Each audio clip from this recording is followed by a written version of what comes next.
छत्रपती शिवाजी महाराज व सर्व महामानवांना आणि महापुरुषांना मी वंदन करतो। कार्यक्रमाचे अध्यक्ष गंगाधर सावकार सूर्यवंशी,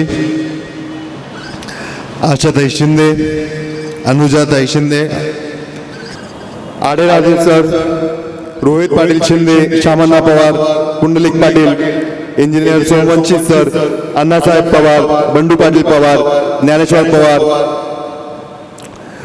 मोतीराव सोनवळे, बालाजी सातकर, विशंभर क्षीरसागर, सिद्धू पाटील वडजे, नागेश पाटील हिलाल, भाऊराव कंदारे, दिगंबर डिकळे, सतीश कळाळे, पत्रकार बांधूंनो, दुलेकांत पठाण, सुधाकर सातपुते, राम पाटील गोळे, प्रभाकर पवार, एजाज भोजीकर, नवनाथ बनसोडे, माधव गवते, सचिन क्षीरसागर, निलेश गवते, सचिन सूर्यवंशी, शंकर माने, धनराज सूर्यवंशी, फयाज शेख, गोविंदराव चिंचोलीकर, आनंद गारोळे, प्रसाद जाधव, भरत गायकवाड, संदीप वय आणि इथं उपस्थित माझे सर्व गावकरी मित्रांनो, बऱ्याच जणांनी आता तुम्हाला आमदार श्यामसुंदर शिंदे व आशाताईंबद्दल बरंच काही म्हणले आहेत। त्यांचं काम, त्यांचं कार्य, त्यांचा संपर्क, त्यांची काम करण्याची पद्धत आणि जसं ते काम सगळ्यांचं करतात ह्याच्याबद्दल खूप जणांनी उल्लेख केलेला आहे। शिंदे साहेब कोणाचंही काम करतात, कोणत्याही व्यक्तीचं करतात, त्यांना दुसऱ्या नेत्यांसारखं भेटायला अवघड नाही। आशाताईला पण तुम्ही कधीही संपर्क करू शकता, कधीही बोलू शकता, तुमचं काम होऊन जाईल। त्यांनी फक्त एवढं काम केलं असं नाही, त्यांनी विकास कामं पण केलेत, वैयक्तिक ते कामं केलेच आहेत। कितीही लहान माणूस असो, कितीही मोठा माणूस असो किंवा मीडियम माणूस असो, शिंदे साहेबांनी सर्व प्रकारच्या लोकांचे कामं केलेत। आशाताईने प्रत्येक प्रकारच्या माणसांचे काम, पण त्यांनी फक्त हे वैयक्तिक काम केले नाहीत, त्यांनी फक्त हे कामं केले नाहीत असं नाही, त्यांनी विकास कामंही केले। विकास कामं म्हणजे जे समाजाच्या उपयोगी असतात, जे जनतेच्या उपयोगी असतात, तसे कामं आमदार श्यामसुंदर शिंदे व आशाताईंनी केलेले आहेत। आज आपण इथं लोह्यात आहोत। लोह्या तालुक्यात 90 कोटी रुपयांचे कामं केलेले आहेत। अशा प्रकारची कामं आपण कधीच पहिले ऐकले नव्हते। कोणी ऐकले होते का? 90 कोटी, 30 कोटी, 40 कोटी, 50 कोटी, कधीच नाही। अशा प्रकारची कामं व मंजुऱ्या कोणत्याच नेत्यांनी लोहा व कंधारमध्ये याआधी आणले नव्हते। हे आपल्याला सगळ्यांनी जाणून घ्यायला पाहिजे। शिंदे साहेबांनी विकास कामं आणले, लोकांचे कामं केले, आशाताईंनी लोकांचे कामं केले, लोकांसोबत चालले, राहिले, लोकांचं ऐकून घेतलं आणि त्यांचे प्रश्न सोडवले। पण एवढं पुरे नाही तर ते आत्ताही एक ना एक क्षण, एक ना एक सेकंड त्यांच्या मनात लोकांचाच विचार असतो। लोकांसाठी आपण काय करू शकतो, जनतेसाठी आपण काय करू शकतो, समाजासाठी आपण काय करू शकतो, आणखी निधी कसा आणू शकतो, आणखीन पैशाची म्हणजे विकास कामासाठी मंजुरी कशी आणू शकतो, हेच त्यांच्या मनात 24 तास चालू असते। अशा प्रकारचे नेते तुम्हाला कदाचित कुठेच पाहायला भेटणार नाहीत। तुम्हाला मग कोणत्या प्रकारचे नेते पाहायला भेटतील? मी सांगतो तुम्हाला कोणत्या प्रकारचे नेते पाहायला भेटतील। एक प्रकारचा नेता म्हणजे फेसबुकचा हिरो, फेसबुकवरच हिरो, असा व्हिडिओ तसा व्हिडिओमध्ये गर्दी, पण ग्राउंडवर काही नाही। मी आता एकनाथ दादा पवारचं बघत होतो, सगळं फेसबुकचा हिरो येतो, फेसबुकचा हिरो, सगळं फेसबुकवर व्हिडिओ असतात, फेसबुकवर व्हिडिओ, फेसबुकवरच कार्यकर्ते बोलणार आणि फेसबुकवरच ते निवडून येणार वाटतं। पुढे कुठे त्यांच्या मतदान केंद्रात त्यांच्याबद्दल कोणी मत करणार नाही। हे मी का म्हणत आहे, असं मी का म्हणत आहे? त्यांचे कार्यकर्ते स्वतः म्हणतात की सर्वेमध्ये आम्ही नंबर एक, पण मी एका सर्वेमध्ये आत्ताच पाहिलं, एक सर्वेचे आमच्याकडे आले होते, त्या सर्वेच्या माणसाला मी म्हणालं, तुम्ही सर्वे काढायला आला काय, तुमचा सर्वे? तो म्हणाला, साहेब सर्वे तुम्हाला नंतर सांगतो, पण आम्ही लोह्यामध्ये होतो आणि एकनाथ पवारच्या माणसांना कळालं की आम्ही सर्वे करतोय, तर तर लगेच 5 गाड्या बांधून आमच्याकडे आले की आम्ही तुम्हाला पैसे देतो, आमचं नाव सर्वेमध्ये पहिल्या नंबरवर करा. तर हे सर्वेचे माणसं शोधतात, सर्वेच्या माणसांना पैसे द्यायचं बोलतात, सर्वे जे करतात त्यांना पैसे देतात आणि स्वतःचं नाव पुढे घेऊन देतात. पण सर्वेने 1 नंबरला आल्यानं माणूस निवडून येत नाही. जरी तुम्ही सर्वेमध्ये एक असला तरी, सर्वेमध्ये तर ते नाहीच आहेत 1 नंबरला, पण जरी असला तरी निवडून येत नाही. ह्याचं सगळ्यात चांगलं उदाहरण म्हणजे लोकसभेमध्ये जे आपल्या इथे घडलेलं आहे. सगळ्यांनी म्हणाले भाजप निवडून येईल, भाजप 400 पार, 360, 303, 310, 350. पण भाजपचे सगळे सर्वे असं म्हणाले, पण भाजपचे 250 सीटा पण आल्या नाही, फक्त 242 सीटा आल्या. तर सर्वेचा काही त्याचा अर्थ नाही. आणि तरीही जरी अर्थ काही काढो या न काढो, सर्वेमध्ये ते 1 नंबरला पण नाहीत, 2 नंबरला पण नाहीत, देवालाच माहित कोणत्या नंबरला आहेत, पण कोणत्याच सर्वेमध्ये त्यांचं नाव नाही. सर्वेचा विषय मी का काढला? सर्वेचा विषय काढला कारण त्यांचे कार्यकर्ते हाच बोलणं चालवतात फेसबुकवर, सोशल मीडियावर. सर्वेमध्ये आमचं नाव आहे म्हणून लोक घाबरायलेत, नेते घाबरायलेत, दुसरे नेते घाबरायलेत. हे बिलकुल सत्य नाही. आम्ही बिलकुल घाबरत नाही. तुमचं सर्वेमध्ये नावच नाही आणि तुम्हीच त्याचा बोलणं करताय, तुम्हीच फेसबुकवर म्हणताय म्हणून मी फेसबुकचा हिरो म्हणालो. का त्यांना फेसबुकचा हिरो म्हणतो? कारण त्यांचे व्हिडिओवर व्हिडिओ पडतात, व्हिडिओवर व्हिडिओ, फोटोवर फोटो, फोटोवर फोटो. ते फोटो खरे आहेत की खोटे आहेत ते काही माहित नाही, पण फोटो तर पडतच राहतात. आणि व्हिडिओ, त्यांची सगळे राजकारण हे व्हिडिओ काढण्यासाठीच आहे, दुसरं कशासाठीच नाही. ते व्हिडिओ काढतात आणि त्यांना वाटतं सगळे फेसबुक वापरतात आणि फेसबुकवर आमचा व्हिडिओ बघतील. अहो साहेब, तुम्हाला चित्रपटात काम करायचं होतं तर मुंबईचं तिकीट काढायचं होतं, नवा कन्नडला यायची गरज नाही तुम्हाला. नवा कन्नडला येऊन काय करताय तुम्ही? मुंबई टू पुणे टू मुंबई सगळे चित्रपट तिथं होतात. तुम्हाला व्हिडिओमध्येच यायचंय, व्हिडिओच काढायचे, फेसबुकवर व्हिडिओ दाखवायचे. तर मुंबईला जा, इकडं तुमचं काही काम नाही, इथं तुम्हाला काही भेटणार नाही. आपले लोक त्याच्यापेक्षा हुशार आहेत. फेसबुकवर काय चालतंय त्याच्यावर फक्त राजकारण चालत नाही. मतदान केंद्रात मतदान करतो ना, काय मतदान करतो हे महत्वाचं आहे. मतदान केंद्रात जनता काय मतदान करते हे महत्वाचं आहे. तुम्ही फक्त फेसबुक चालवता, त्याच्यावर काही चालत नाही. राहिला प्रश्न दुसऱ्या प्रकारच्या नेत्यांचा. एक प्रकारचे नेते आपण आता पाहिले, एका प्रकारचे. आता दुसऱ्या प्रकारचे नेते सांगतो. आता प्रतापराव पाटील चिखलीकर तर सगळ्यांना, बऱ्याच जणांना माहीत असतील त्यांच्याबद्दल. त्यांच्याबद्दल मी बोलणार नाही.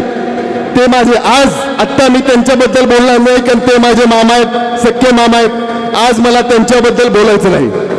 पण प्रणिता देवरे बद्दल मी 100% बोलेन.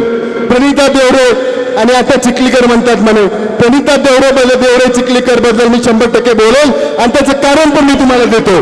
ते कोणत्या प्रकारचे नेते आहेत. काल परवा त्यांचा एक कार्यक्रम झाला, काहीतरी खापऱ्याचे डबे दिले, साडी देतो म्हणले, हे देतो म्हणले, लोक खूप नाराज झाले. काहीतरी खूप काही देतो म्हणले आणि काहीच दिलं नाही, तर बायका खूप नाराज झाल्या आणि बायका श्राप पण देत होते असं माझ्या कानावर आलं. बरं, ते खरं असो व नसो, खरं असो व नसो, त्या कार्यक्रमाने क्रमात प्रणिता चिखलीकरने, देवरेने माझ्या वडिलांबद्दल, आमदार शिंदे साहेबांबद्दल टीका केली. आता तुम्ही कोण आहात? तुमचं काय कार्य? प्रतापराव चिखलीकर काही म्हणले असतील साहेबांना, शिंदे साहेबांना, शिंदे साहेब त्यांना काही म्हणले असतील तर तो वेगळा विषय. ते खूप त्यांचं कर्म कार्य आहे, शिंदे साहेबांचं खूप आहे. त्यांनी आयुष्यभर कार्य केले, काम केले, त्यांनी एकमेकातून बोलून घेतले, तर एका वेळेस आपण समजू शकतो. पण तुम्ही कोण आहात? तुमचं काय अस्तित्व आहे? तुम्ही शिंदे साहेबांवर टीका करत आहात. तुमचं घर कुठं आहे? तुमचा नवरा कुठं राहतो? तुमच्या मुलं कुठं राहतात आणि तुम्ही कुठं असता हे मला सांगा पहिले. तुम्ही शिंदे साहेबांवर टीका करायला जाता, तुमच्या घरचे कुठे आहेत? तुमचा नवरा कुठे आहे? मुंबईला. मुलं कुठे आहेत? मुंबईला. मग तुम्ही इथं काय करताय? स्त्रींचा मला प्रतिसाद, मी स्त्रींना काम करायला काही हरकत नाही, पण आपला संसार सांभाळून पण आपण काम करू शकतो. स्त्रींनी काम केलं तर काहीच हरकत नाही. अशा तर शिंदे बघा किती उत्तम काम करतायत. तुम्ही पण काम करू शकता, पण संसार सांभाळून करू शकता. मला बिलकुल हा विषय काढायचा नव्हता, हा विषय काढायची इच्छा पण नाही. तर तुम्ही शिंदे साहेबांवर टीका करता.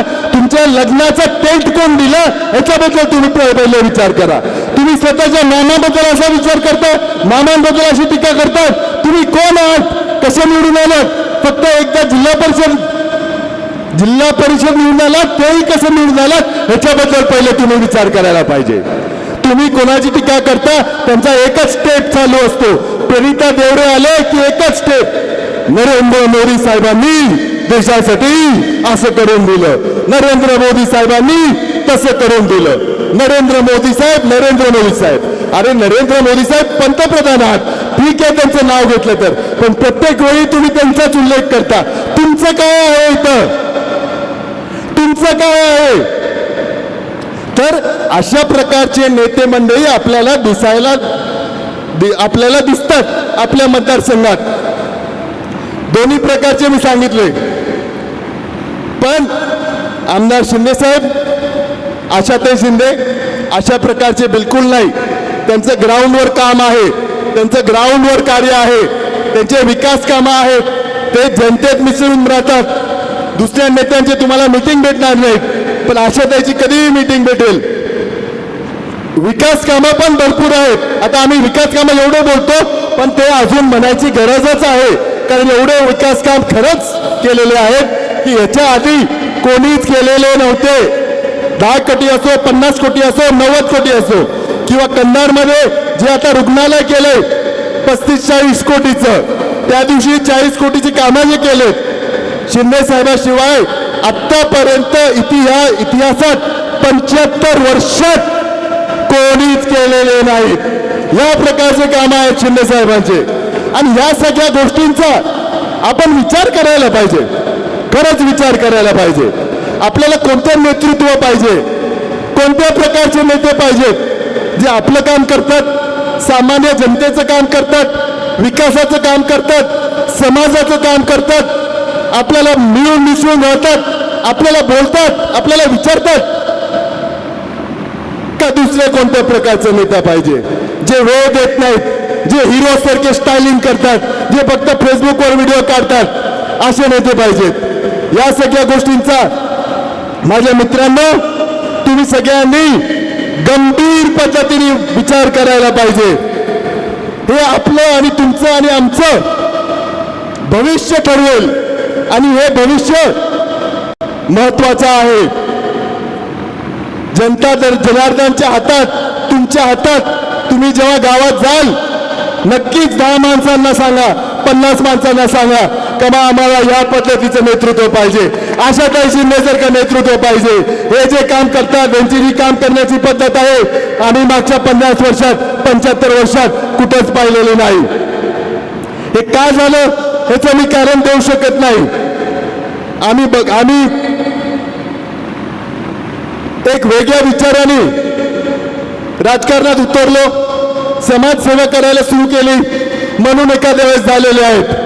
काही मुरलेले राजकारण आहेत, काहींना दुसरीकडे नाकारलेलं म्हणून इथं आलेले आहेत, आणि बाकींचं सामान्य जनतेकडे काही लक्ष नाही. आम्ही ज्या भावनांनी उतरलो राजकारणात, समाजकारणात, ही भावनाच माझ्या मते सगळ्यात महत्वाची आहे. ही जी भावना आम्ही घेऊन येतो की मनातून कशी मदत होईल, खरोखर कशी मदत होईल, खरोखर आपल्या हातून सेवा कशी घडेल, ह्याचा आमच्या मनात 24 तास विचार चालू असतो.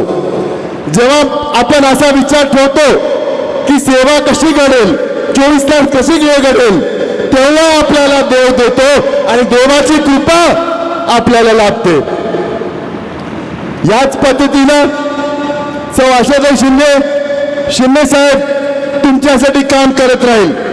पुढचे 5 वर्ष, 10 वर्ष, जेवढे वर्ष तुम्ही ठरवाल तेवढे वर्ष आम्ही तुमची सेवा करू आणि याच पद्धतीनं काम करत राहू.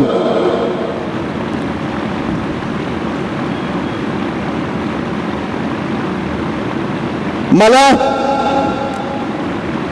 आज इथं जमा झालेल्या सर्व मंडळीला व मित्रांचे आभार मानायचे. तुम्ही एवढ्या संख्येत आलात, थोडं उन्हात, बऱ्याच उन्हात आलात आणि आज इथं जमलात म्हणून मला आभार मानायचे. आणखी खूप काही बोलायची इच्छा आहे, पण माझी एवढीच विनंती आहे की आज मी जो संदेश घेऊन आलो तो संदेश तुम्ही इथं अजून लोकांपर्यंत पोहोचवा. मी जे शब्द म्हणालेले आहे ते विसरू नका. असं नेतृत्व हे आपल्याला लाभलं आहे, हे खूप चांगली गोष्ट आहे. मी तुमचा अधिक वेळ घेत नाही. तुम्ही इथं आलात, मला माझा मान सन्मान केला, माझे 2 शब्द ऐकले, ह्याच्याबद्दल परत एकदा मी आभार व्यक्त करतो आणि आज इथंच थांबवतो. जय हिंद, जय महाराष्ट्र.